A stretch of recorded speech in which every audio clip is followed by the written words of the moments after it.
ബിസ്മില്ലാഹിർറഹ്മാനിർറഹീം. അൽഹംദുലില്ലാഹി വസ്സലാത്തു വസ്സലാമു അലാ റസൂലില്ലാഹ് വഅലാ ആലിഹി വസ്ഹാബിഹി അജ്മഈൻ. അമ്മാ ബഅദ്. ഒന്നിൽ കൂടുതൽ ആളുകൾ ചോദിക്കുന്ന ഒരു വിഷയമാണ്, ഒരു വ്യക്തി റമദാൻ മാസത്തെ നോമ്പ് നോറ്റ് വീട്ടാൻ ബാക്കിയുണ്ടായിരിക്കെ അത് നോറ്റ് വീട്ടാതെ അടുത്ത റമദാൻ എത്തിക്കഴിഞ്ഞാൽ അവൻ എന്താണ് അതിൻ്റെ പേരിൽ കഫാറത്ത് എന്താണ് അതിൻ്റെ പേരിൽ കൊടുക്കേണ്ടത് എന്നൊരു മസല. അതൊരു അവനെന്തെങ്കിലും കാരണം കൊണ്ടായിരിക്കട്ടെ, ഒഴിവഴിവുണ്ടായിരിക്കട്ടെ, അല്ലാതെ ആയിരിക്കട്ടെ, റമദാൻ മാസത്തെ നോമ്പ് നോറ്റ് വീട്ടാൻ ബാക്കിയുണ്ട്, അടുത്ത റമദാൻ എത്തി. ഇത് പണ്ഡിതന്മാർ അവരുടെ ഗ്രന്ഥങ്ങളിൽ, ഫിഖ്ഹി കർമ്മശാസ്ത്രത്തിൻ്റെ കിതാബുകളിൽ പരാമർശിച്ചിട്ടുള്ള ഒരു വിഷയമാണ്. ഇത് പണ്ഡിതന്മാർക്കിടയിൽ അഭിപ്രായ വ്യത്യാസമുള്ള വിഷയമാണ്.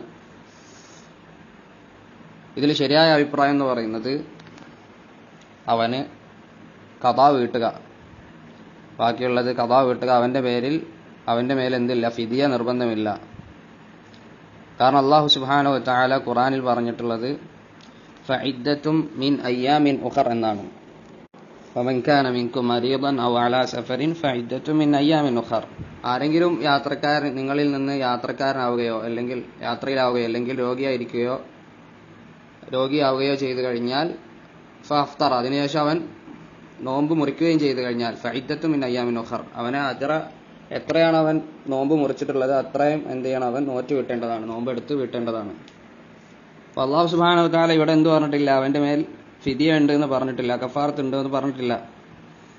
അപ്പോൾ ഈ ആയത്തിൽ നിന്നും വ്യക്തമായ തെളിവാണ് എന്ത്, അവരുടെ മേൽ കഫാറത്തോ ഫിദിയയോ നിർബന്ധമില്ല എന്നുള്ളത്. ഇതാണ് ഇമാം അൽ ഹസൻ അൽ ബസ്രി, അതുപോലെ തന്നെ ഇമാം അൻ-നഖഈ, അതുപോലെ തന്നെ ഇബ്ൻ ഹസ്ം റഹിമഹുമുല്ലാ അജ്മഈൻ, അതുപോലെ തന്നെ ഇമാം അൽ ബുഖാരി റഹിമഹുല്ലാ, ഇവരൊക്കെ തിരഞ്ഞെടുത്തിട്ടുള്ള അഭിപ്രായം ഇതാണ്. ഇമാം ഷൗക്കാനി, ഇമാം അൽ വാദിഈ, ഇമാം ഇബ്നു ഉസൈമീൻ റഹിമഹുമുല്ലാ, ഇവരൊക്കെ തിരഞ്ഞെടുത്തിട്ടുള്ള അഭിപ്രായം. ഇബ്ൻ ഹസ്ം റഹിമഹുല്ലാ പറഞ്ഞു, അദ്ദേഹം അൽ മുഹല്ല ബിൽ ആസാർ എന്ന് പറഞ്ഞിട്ടുള്ള അദ്ദേഹത്തിന്റെ കിതാബിൽ 767ാമത്തെ മസലയായിട്ട് പറയുന്നു, മസല പറയുന്നു, വമൻ കാനത്ത് അലൈഹി അയ്യാമുൻ മിൻ റമദാൻ ഫഅഖറ ഖദാഅഹ അംദൻ ഔ ലിഉദ്രിൻ. ആരുടെങ്കിൽ മേൽ എന്തുണ്ട്, അവൻ റമദാൻ മാസത്തിലെ നോമ്പ് നോറ്റ് വീട്ടാൻ ബാക്കിയുണ്ട്, അവന്റെ മേൽ ഖദാ വീട്ടാൻ ബാക്കിയുണ്ട്. അങ്ങനെ അവൻ എന്ത് ചെയ്തു, ആ ഒരു ഖദാ വീട്ടൽ വൈകിപ്പിച്ചു, മനഃപൂർവ്വമോ അല്ലെങ്കിൽ എന്തെങ്കിലും കാരണത്താലോ, ഔ ലി നിസിയാനിൻ, അല്ലെങ്കിൽ അവൻ മറന്നുപോയിട്ടോ, ഹത്താ ജാഅ റമദാനു ആഖർ, എത്രത്തോളം എന്ന് വെച്ച് കഴിഞ്ഞാൽ വീണ്ടും ഒരു അടുത്ത റമദാൻ എത്തി. ഫഇന്നഹു യസൂമു റമദാൻ അല്ലദീ വറദ അലൈഹി കമാ അമറഹു അല്ലാഹു തആല.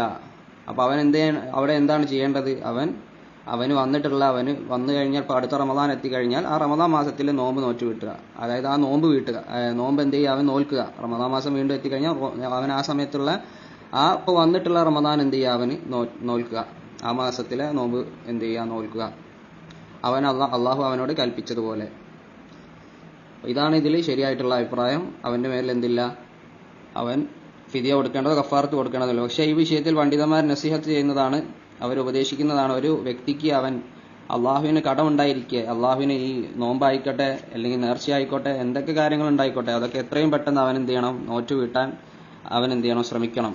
കാരണം അവൻ നിർബന്ധമായിട്ടുള്ള ഒരു കാര്യം അവൻ ബാക്കിയായിട്ട് എന്ത് ചെയ്യരുത്, അവൻ മരിച്ചു പോകുന്ന അവസ്ഥ ഉണ്ടാവരുത്. അപ്പോൾ ഇതൊക്കെ എന്ത് ചെയ്യണം, ഇങ്ങനത്തെ നോമ്പുള്ള ആളുകളൊക്കെ അതിൽ അലസത കാണിക്കാതെ എന്ത് ചെയ്യണം, പെട്ടെന്ന് തന്നെ നോറ്റ് വിട്ടുവാൻ അവർ ഉത്സാഹം കാണിക്കേണ്ടതുണ്ട്. വല്ലാഹു അഅലം. സുബ്ഹാനക വബിഹംദിക ലാ ഇലാഹ ഇല്ല അൻത അസ്തഗ്ഫിറുക വഅതൂബു ഇലൈക്.